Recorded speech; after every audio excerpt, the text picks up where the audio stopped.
नमस्कार, आप देख रहे हैं डीडी न्यूज। मैं हूं लाल चंद्र सिंह। इस बार के बजट पर संसद में चर्चा का दौर शुक्रवार को समाप्त हो गया। आप में से कई दर्शकों ने इस बार के बजट की कई बातों को अब तक तो जान लिया होगा। इस बजट में किन बातों पर ज्यादा जोर है?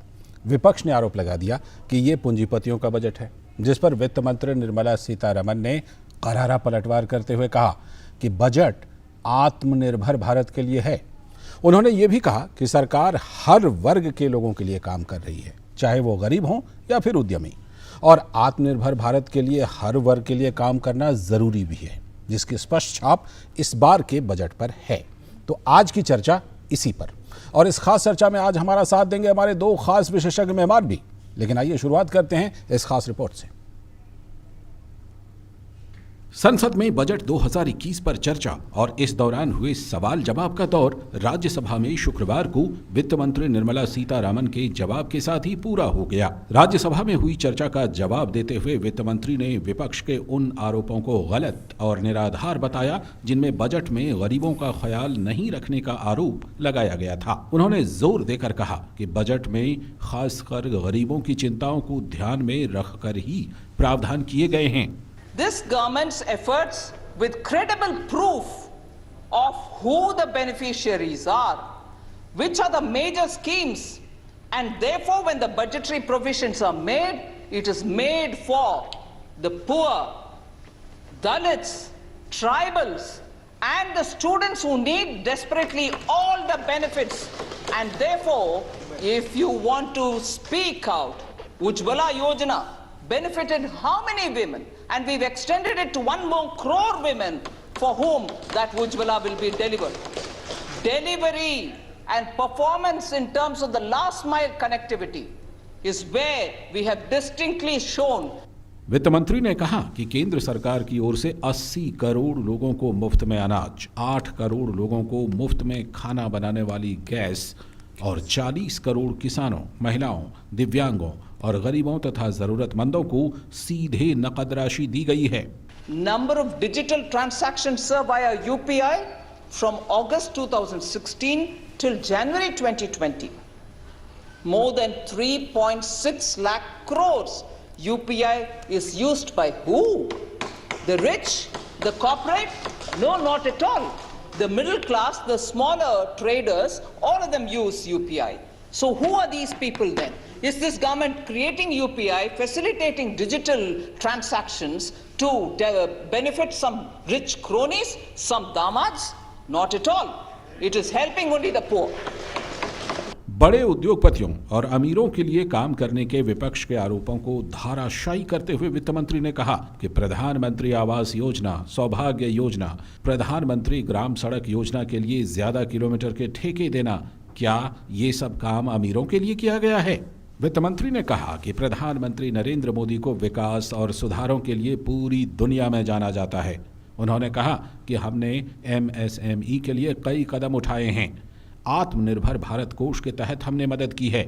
वित्त मंत्री के संबोधन का पूरा लब्बो-लुआब यही रहा कि ये बजट आत्मनिर्भर भारत के लिए है, क्योंकि यही लगभग 2/3 युवाओं वाले नए भारत की उम्मीद है। Bureau report, DD news. जी, तो ये वित्त मंत्री का जवाब, क्योंकि आज शुक्रवार आज है और आज राज्यसभा में उन्होंने ये जवाब दिया। राज्यसभा में इस चर्चा के साथ ही बजट पर चर्चा संसद में ख़त्म हो गई। लेकिन जो विपक्ष के एक आरोप था उसका जिस तरह से उन्होंने जवाब दिया, और इस बजट में क्या कुछ ख़ास है। सरकार ने कहा है कि ये आत्मनिर्भर बजट जो है आत्मनिर्भर भारत के लिए है। इसी चीज़ को समझने के लिए हमारे साथ दो ख़ास मेहमान जुड़ रहे हैं। दिलीप शिनॉय हैं जो महासचिव हैं फिक्की के, बहुत बहुत स्वागत है आपका। और साथ में शिशिर सिन्हा हैं, वरिष्ठ आर्थिक पत्रकार हैं। शिशिर, आपका भी बहुत बहुत स्वागत। दोनों अपने ख़ास मेहमानों से ये समझने की कोशिश करेंगे कि इस बजट की क्या ख़ास बातें हैं, विपक्ष के आरोप में कितना दम है, और सरकार जो कह रही है और जो बजट में जो कुछ दिखाई पड़ता है वो क्या है। सबसे पहले दिलीप जी, आपका रुख करता हूँ। ये जो आत्मनिर्भर भारत के लिए इसे बजट बताया जा रहा है, और हम ये देख रहे हैं कि कोरोना काल के समय से ही एक जिसको कहते हैं एक निरंतरता है, एक कंटिन्यूटी है। सरकार ने जिस तरह से लगातार पैकेज की घोषणा की और उसके बाद बजट में जिस तरह से प्रावधान रखे, तो ये सब कुछ आपस में एक दूसरे की ये सारी चीज़ें आपस में जुड़ी हुई हैं। आपको ये बजट खास तौर पर उद्योग क्षेत्र के लिए कैसा लग रहा है, क्योंकि शेयर बाजार ने तो दिल खोल कर लगातार स्वागत किया और अभी भी स्वागत कर ही रहा है। तो जैसे आपने जो बात की है जो उद्योग क्षेत्र के लिए, तो उद्योग क्षेत्र के लिए अलग अलग वर्ग के लिए अलग अलग इसमें प्रावधान है। तो अगर आप देखें तो इस क्षेत्र में जो 3 या एक्चुअली जब वित्त मंत्री ने कहा था 7 पिलर्स हैं इसके, बट अगर आप 3 लें तो पहला जो सबसे बड़ा है कि जो इंफ्रास्ट्रक्चर स्पेंडिंग है, जो इंफ्रास्ट्रक्चर पे और नेशनल इंफ्रास्ट्रक्चर पाइपलाइन की का जिक्र किया गया था, ये डेवलपमेंट फाइनेंशियल इंस्टीट्यूशन बनाने के लिए, उस इंफ्रास्ट्रक्चर को फाइनेंस करने के लिए। तो इन सब जो इंफ्रास्ट्रक्चर के प्रोजेक्ट्स अभी रोल आउट होंगे, या सड़क है या गैस पाइपलाइन है या एयरपोर्ट्स है या पोर्ट्स है या रेलवेज में जो है, और जो अलग अलग रोड स्ट्रेच पे, उनमें जो है एक तरीके से हर वर्ग जो इंडस्ट्री के लिए उनके लिए एक अपॉर्चुनिटी होगा कि वो उन कॉन्ट्रैक्ट्स में पार्टिसिपेट करें। एक तो वो दूसरा अगर आप देखें हेल्थ केयर में, जितना वो कह रहे हैं कि वो डिस्ट्रिक्ट लेवल पे जो डायग्नोस्टिक सेंटर्स बनेंगे और जो हेल्थ केयर फैसिलिटीज बनेंगे, वहां पे जो छोटे मेडिकल इक्विपमेंट सप्लायर्स हैं जो मेडिकल डायग्नोस्टिक काम करते हैं और वो लोकल ज्यादा लोग हैं, वहां पे भी उनको भी एक अवसर मिलेगा। अगर आप आगे जाके देखें तो जैसे कि उन्होंने ये अक्सर मिस हो जाता है कि उन्होंने 20,000 बसेस का एक प्रावधान किया था कि जो रूरल जो अर्बन ट्रांसपोर्टेशन में होंगे, तो उसमें बड़े बड़े सीट सप्लायर्स, छोटे सीट सप्लायर्स, छोटे कंपोनेंट मेकर्स, उनके लिए भी एक तरीके से आगे जाके होगा। और जो पूरा पीएलआई स्कीम में जो 13 जो सेक्टर पीएलआई स्कीम में और जो टेक्सटाइल पार्क का एक तरीके से अलग से उन्होंने अनाउंसमेंट किया था, उसमें भी खूब अपॉर्चुनिटीज होंगे। और ये पूरा एक आत्मनिर्भरता के ही ढांचे में किया गया है, क्योंकि अगर आप देखें कोविड के समय हेल्थ केयर सुविधा के लिए प्रॉब्लम्स होंगी थी, मास्क की प्रॉब्लम्स होंगी थी, तो ये सब एक तरीके से हम मिलजुल कर इसको कैसे करें, ये एक बहुत खास डायरेक्शन है। बिल्कुल शिशिर, हम प्रायः देखते हैं कि बजट पेश होता है, बजट पर जो विपक्ष के नेता हैं वो आलोचना करते हैं, और लोकतंत्र में आलोचना होनी भी चाहिए, क्योंकि तभी कमियों की तरफ ध्यान भी जाता है और ये एक स्वस्थ प्रक्रिया भी है। लेकिन क्या आपने एक विशेषज्ञ के तौर पर जब इस बार का बजट देखा, जो अपने आप में अभूतपूर्व बजट था इसलिए क्योंकि कोरोना का जो संकट था और जिस तरह से आर्थिक क्षेत्र पर कोरोना संकट की मार थी, उसके बाद जिस तरह के बजट की ज़रूरत थी, ये जो विपक्ष का आरोप है आपको कहाँ ठहरता हुआ दिखाई पड़ता है? और सरकार ने जो बातें कही हैं बजट को लेकर के कि एक आत्मनिर्भर भारत के लिए ये बजट है, आप एक विशेषज्ञ के तौर पर इस बजट को किस तरह देखते हैं? देखिए, संसद में विपक्ष को 2 बार बजट के ऊपर अपनी बात रखने का मौका मिलता है। जब एक बार हम लोग जनरल डिस्कशन देखते हैं जो पार्ट ए का है, और जब दूसरी बार जब फाइनेंस बिल पर डिबेट होता है तब जो रिसेस के बाद होगा। अब आज जो जवाब दिया गया है वो आपका जनरल बजट का डिस्कशन है, यानी कि पार्ट ए का। अब आप इसके जवाब की अगर आप बात करें, सरकार की ओर से जवाब की बात करें, तो प्रधानमंत्री ने जो 2 दिन पहले बात कही थी वहीं से इसका जवाब मिलना शुरू हो गया था। और वहां पर जो बात कही गई थी वो था कि निजी क्षेत्र को हम किस तरीके से सम्मान देते हैं, उनके जो उद्यमिता की बात होती है उसको किस तरीके से हम सम्मान देते हैं।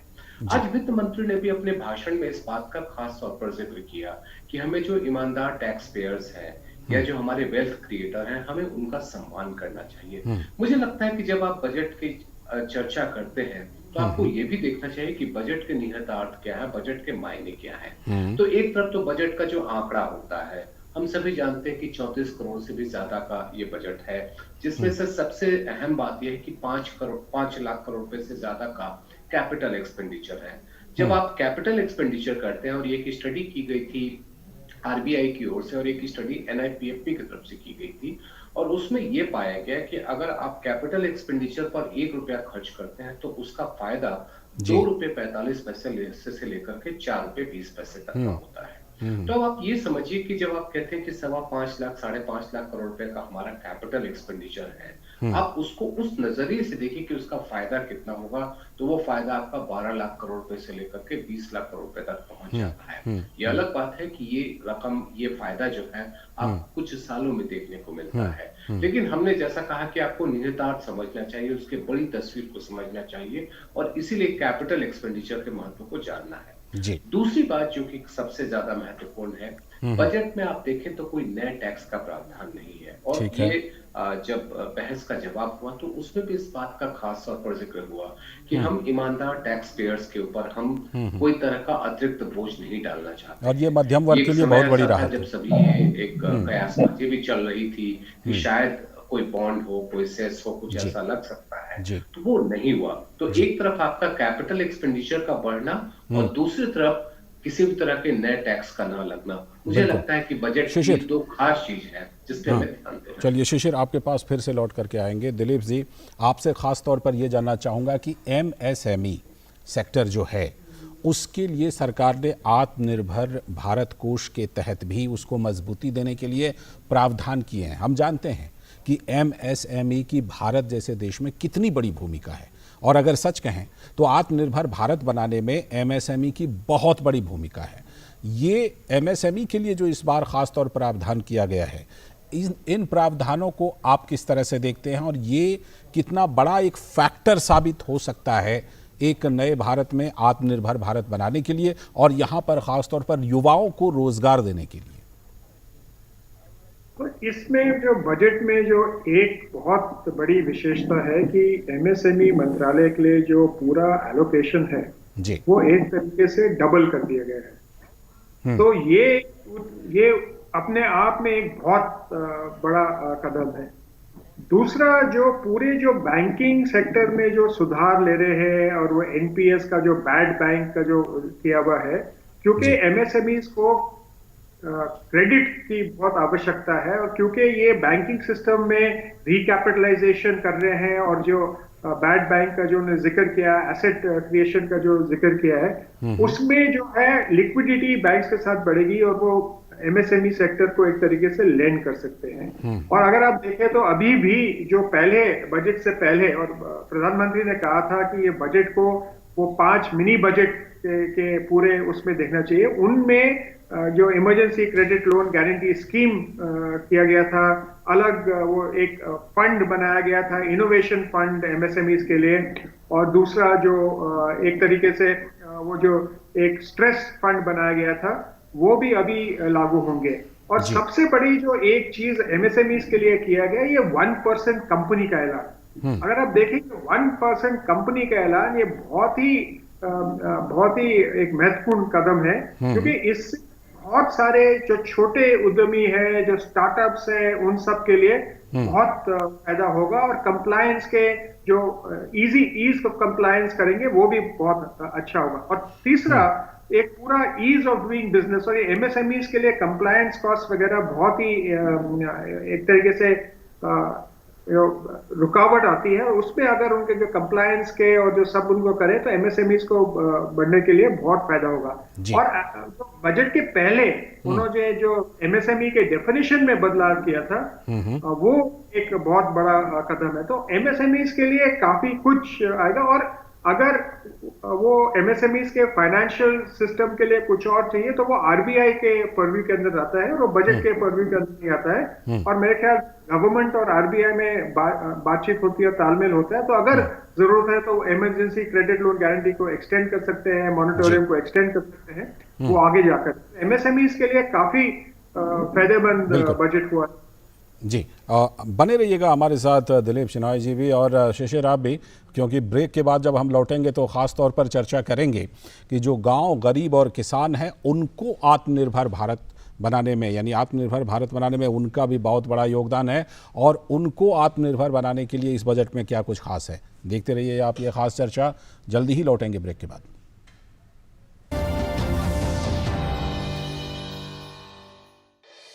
रेलटेल भारत के सबसे बड़े न्यूट्रल टेलीकॉम इंफ्रास्ट्रक्चर प्रदाताओं में से एक, जिनके पास रेलवे पटरियों के साथ साथ OFC बिछाने के लिए राइट ऑफ वे है। डेट फ्री और लाभ कमाने वाली कंपनी जो लगातार लाभांश का भुगतान करती है। भारत व्यापी OFC नेटवर्क, टावर्स और 2 Tier 3 डेटा सेंटर के साथ enterprise, VPN, cloud, broadband, wifi सेवाएं और ICT प्रोजेक्ट्स इत्यादि प्रदान करता है। रेलटेल राष्ट्र के लिए डिजिटल सेवाएं प्रदान करते हुए गरीब को सस्ती दवाई मिले, गरीब को दवाई के बिना मरने की नौबत न आए, इसलिए पूरे देश में जन औषधि भंडारों का अभियान चलाया है। भारतीय जन औषधि परियोजना के अंतर्गत अब तक देश भर में हजारों जन औषधि केंद्र खोले जा चुके हैं, जहां पर उच्च गुणवत्ता वाली जेनेरिक दवाइयां बाजार मूल्य से 90% तक की कम कीमत पर उपलब्ध हैं। जन औषधि का निशान है उच्च गुणवत्ता की पहचान। इसे देखकर ही दवाई खरीदें। अधिक जानकारी के लिए हमारे मोबाइल ऐप जन औषधि सुगम को डाउनलोड करें या हमारे टोल फ्री नंबर 1800-180-8080 पर कॉल करें। समर्थ भारत, आत्मनिर्भर भारत। सतत पहल द्वारा आज जो कचरा और कृषि अपशिष्ट है वो कल गाड़ियों में फ्यूल बनकर दौड़ेगा। किसानों के लिए अतिरिक्त आय के साधन बनेंगे, रोजगारों का सृजन होगा, प्राकृतिक गैस और कच्चे तेल का आयात घटेगा, पर्यावरण होगा स्वच्छ और भारत आत्मनिर्भर बनेगा। सतत पहल, sustainable alternative towards affordable transportation. सक्षम पेट्रोलियम और प्राकृतिक गैस मंत्रालय की पहल, PCRA एवं भारत सरकार द्वारा जनहित में जारी। हम जहाँ पे आए ये बहुत ही ऐतिहासिक जगह है और इसका महत्व मैं आपको अंदर चल के बताता हूँ। ये देखिए, ये लॉर्ड मिकी का बंगला था। मिकी तो एक कार्टून है ना बेटा, ये भी ये देखिए, यही वो दीवार है जिसके सामने उनकी बीवी संवरती थी। दीवार का है और इस सीलिंग के नीचे अंग्रेजी पार्टियां हुआ करती थी। सीलिंग का? और यहाँ अंग्रेज चले गए, उनके साथ उनके बंगले भी चले। ये खंडर दिखाने के लिए इतने पैसे लिए? भाई अब अंडर सीमेंट था नहीं ना तब, कि घर जो है वो सालों साल टिका रहे। सच है, वंडर सीमेंट का भरोसा और इसकी मजबूती और किसी सीमेंट में है ही नहीं। वंडर सीमेंट जब भी आए भला कर जाए।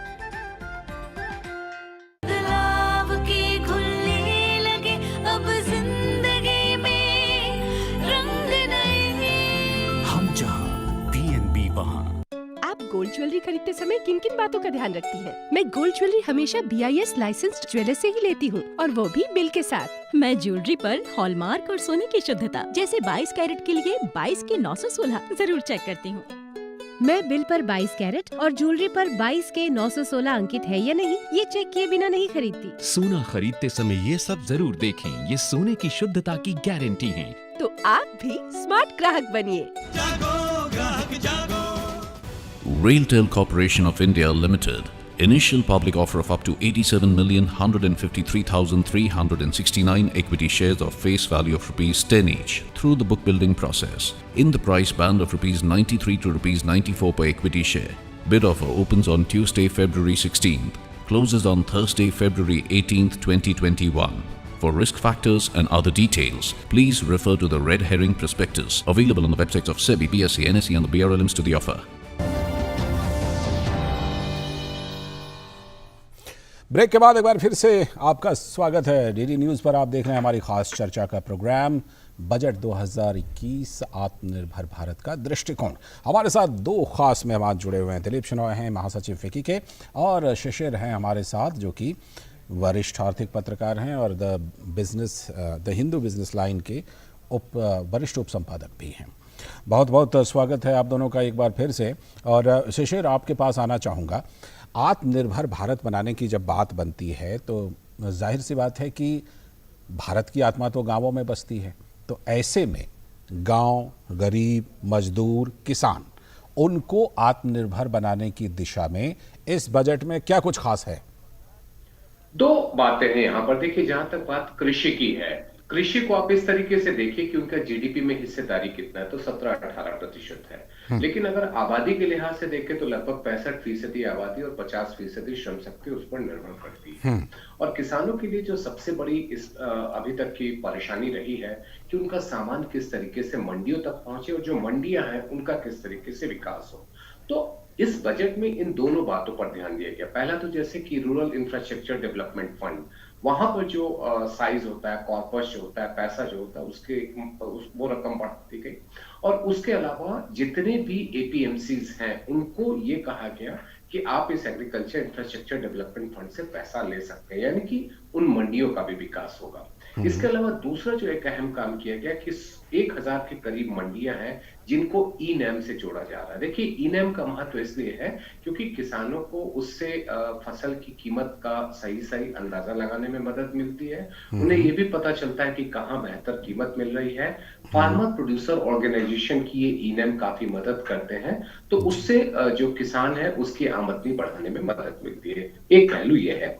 दूसरा, जहां तक आपने बात की मजदूरों की, या जो लोग इस महामारी के दौरान महानगरों से गांव की ओर लौट गए हैं, उनके लिए क्या इंतजाम है। तो अब जैसे अगर आप मनरेगा देखें या कौशल विकास की योजनाएं देखें, तो मनरेगा में देखिए खर्च तो बढ़ा ही है, और उसमें भी ज्यादा महत्वपूर्ण बात यह है कि ये चूंकि एक डिमांड ड्रिवन स्कीम है, तो पैसे की अगर जब भी जरूरत पड़ती है तो वो सप्लीमेंट्री डिमांड्स के जरिए या बाद में बढ़ाया जा सकता है, जैसा कि हमने 2020-21 में देखा। अगर आप 2020-21 में देखें तो शुरुआत में 61,000 करोड़ रुपए का प्रावधान था, और अब वहां पर खर्च जो है वो 1,10,000 करोड़ रुपए से ऊपर करने की बात है, और अब तक 90,000 करोड़ रुपए खर्च हो चुके हैं। तो ये जो वहां पर जो काम के लिए गए हैं, जो लौट के आए हैं, जिनके लिए जीविका में कोई परेशानी ना हो, तो इस रकम का इंतजाम किया गया है। और एक और बात महत्वपूर्ण है कि ग्रामीण युवाओं को सशक्त बनाने की बहुत जरूरत है, एम्पावर्ड करने की उन्हें बहुत जरूरत है। और एम्पावरमेंट के लिए जरूरी होता है कि आप स्किल डेवलपमेंट आप किस तरीके से चलाते हैं। तो स्किल डेवलपमेंट की 2-3 योजनाएं पहले से चल रही हैं। उन योजनाओं में फंड का एलोकेशन तो है ही, साथ ही साथ इम्प्लीमेंटेशन पे खासा फोकस है। तो मुझे लगता है कि इससे जो एग्रीकल्चर और एग्रीकल्चर से जो लोग जुड़े हुए हैं, गांव में जो लोग रहते हैं, खेती बाड़ी करते हैं, उनके लिए सारे इंतजाम किए। बिल्कुल, बने रहिए हमारे साथ। और दिलीप जी, आपका रुख करेंगे, और ख़ास तौर पर एक पॉइंट पर आपकी ज़रूर हम प्रतिक्रिया जानना चाहेंगे। वो बहुत ही महत्वपूर्ण है, वो आजकल बहुत चर्चा में है, इंडस्ट्री 4.0। तो इंडस्ट्री 4.0 में आत्मनिर्भर भारत की हिस्सेदारी बड़ी से बड़ी हो, और आत्मनिर्भर भारत जो है उसमें अपनी हिस्सेदारी को लेकर अपने यहाँ मैन्युफैक्चरिंग को बढ़ावा दे, मैन्युफैक्चरिंग को बढ़ावा दे करके अपने ज़्यादा से ज़्यादा युवाओं को, ज़्यादा से ज़्यादा हाथों को रोज़गार दे। इसके लिए इस दिशा में, इस बजट में आपको क्या कुछ नज़र आ रहा है? इस बजट में जो इंडस्ट्री 4.0 डिजिटल पे काफ़ी एक तरीके से निर्भर करता है। तो डिजिटल का एक इस बजट में बहुत ही ज़्यादा फोकस है। वो आगे तो अब किसी स्पीच में नहीं आया, लेकिन जो पहले कहा गया था, जो पीएम वानी स्कीम है, जो हर डिस्ट्रिक्ट को डिजिटली कनेक्ट करेगा वगैरह, वो एक तरीके से था। इस डिजिटल पेमेंट्स के लिए एक स्पेशल इंसेंटिव स्कीम के लिए बनाया गया है। दूसरा, जो अगर आप देखें तो ये 2-3 सेंटर्स ऑफ एक्सीलेंस है, और वो जो पूरा जो एक फंड, जो 50,000 करोड़ का फंड, जो नेशनल रिसर्च फंड जो एक तरीके से किया गया है, उसमें भी इसमें काफी सुविधा रहेगी। और जो पीएलआई स्कीम है, जो अगर आप जो पीएलआई स्कीम देखें, उसमें जो कई स्कीम्स हैं, वो जो इंडस्ट्री 4.0 के जो अंतर्गत उसमें कंपोनेंट्स चाहिए होते हैं या और कुछ सामान चाहिए होता है, वो सेक्टर शामिल है। तो इसमें एक से बहुत बड़े आगे पैमाने में ये काफी इस क्षेत्र को बढ़ावा देगा। और पहले भी उन्होंने जो सेंटर्स ऑफ एक्सीलेंस जो अनाउंस किया था, एक मुंबई में सेंटर ऑफ एक्सीलेंस है, और अलग मिनिस्ट्री ऑफ हेवी इंडस्ट्री और मिनिस्ट्री ऑफ इंडस्ट्री के बीच में जो एलोकेशन किया गया इसके लिए। और पहले आत्मनिर्भर पैकेज में एक क्वांटम कंप्यूटिंग का एक किया गया था, वो बहुत ही इम्पोर्टेंट है। जी शेषर, जब हम गांवों को आत्मनिर्भर बनाने की बात करते हैं, वहां रहने वालों को आत्मनिर्भर बनाने की बात करते हैं, तो इस बार ख़ास तौर पर हमें एक चर्चा ज़रूर करनी चाहिए, और वो है कि जिस तरह से मनरेगा के बजट को जिस तरह से रखा गया है, ये एक बहुत बड़ी बात है गांवों को और वहाँ रहने वाले लोगों को आत्मनिर्भर बनाने की दिशा में। देखिए, जमीनी हकीकत यही है कि बहुत सारे लोग जो कि महानगरों से वापस लौट के गए हैं, उनके लिए वहां पर काम की जरूरत है। और हमने पिछले 2 साल में देखा है कि मनरेगा का स्वरूप बदला है। अब मनरेगा में जब असेट क्रिएशन पे आप ध्यान दे रहे हैं, जहां पर रूरल इंफ्रास्ट्रक्चर में मनरेगा के इस्तेमाल करने की बात कर रहे हैं, तो इन सब का फायदा ये होता है कि आप अगर उस पर पैसे लगाते हैं या उसका पैसे का प्रावधान करते हैं तो उसके इस्तेमाल को लेकर के बहुत ज्यादा टीका टिप्पणी की गुंजाइश नहीं बनती है। तो इस साल का अगर बजट का प्रावधान देखेंगे तो लगभग 71,500 करोड़ रुपए का है जी। और अगर चालू वित्त वर्ष जो चल रहा है वित्त वर्ष, उसमें अगर हम देखें तो 1,15,000 करोड़ रुपए का जिसमें बजटीय प्रावधान और आरई को मिला लिया जाए, माफ कीजिएगा सप्लीमेंट्री डिमांड्स को प्रावधान मिला लिया जाए, तो जिसमें से 90,000 करोड़ रुपए खर्च हो चुके हैं।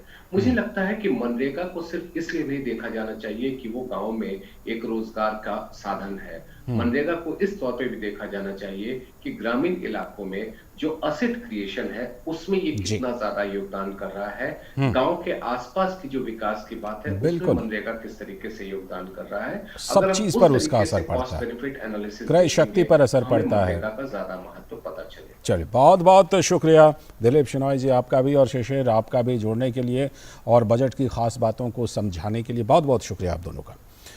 तो ये खास चर्चा थी बजट 2021 में आत्मनिर्भर भारत का जो दृष्टिकोण है उस पर ये खास चर्चा थी और फिलहाल इस खास चर्चा में इतना ही, लेकिन डीडी न्यूज़ पर खबरों और कार्यक्रमों का सिलसिला लगातार जारी है। मुझे दीजिए अनुमति, नमस्कार।